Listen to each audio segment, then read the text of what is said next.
বাংলাদেশে কোথায় বাড়ি ছিল? বাংলাদেশের রাজশাহী জেলা বাড়ি। এখন চাইছি যে নিজের দেশে নিজে আমরা ফেরত যেতে চাই। আমরা সরকারের কাছে এতটুকুই আবেদন জানাচ্ছি যে আমরা এই বাল বাচ্চালে রাস্তাঘাটে আছি, যেন আমাদের যেন নিজের দেশে নিজে একটু ফেরত দেয়, এতটুকুই রিকোয়েস্ট করি।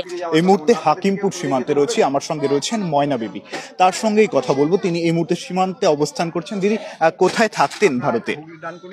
আমরা ডানকুনিতে থাকি। এখন এই হাকিমপুরে আসলেন কেন? এই সীমান্তে আসলেন? হাকিমপুরে এসেছি আমরা দেশের মানুষ দেশে ফিরে যাব বলে, বাংলাদেশে ফিরে যাব বলে। ভারতে কিভাবে আসলেন বা কবে এসেছেন? ভারতে এসেছে এই 3 বছর আগে হয়েছে। কিভাবে এসেছিলেন? এমনি আমরা কষ্ট করে এসেছিলাম, হেঁটেই পার করে। সেটা কি দালাল মারফত নাকি এমনি? না, দালাল নয়, এমনি হেঁটে এসেছিলাম, কোনো দালাল। মানে সীমানা ফাঁকা ছিল? হ্যাঁ, সীমানা ফাঁকা ছিল তাই এসেছি।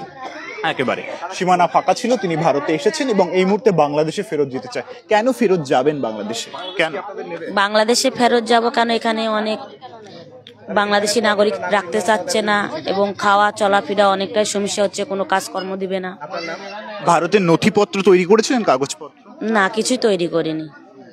সরকারি কোনো সুযোগ সুবিধা, রেশন বলুন বা বিভিন্ন প্রকল্প মহিলাদের জন্য রাজ্যে, সেগুলো পেতেন?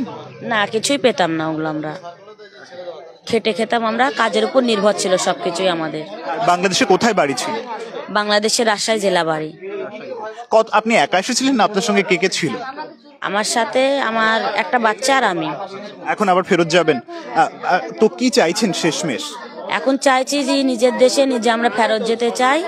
আমরা সরকারের কাছে এতটুকুই আবেদন জানাচ্ছি যে আমরা এই বাল বাচ্চালে রাস্তাঘাটে আছি, যেন আমাদের যেন নিজের দেশে নিজে একটু ফেরত দেয়, এতটুকুই রিকোয়েস্ট করি আমরা।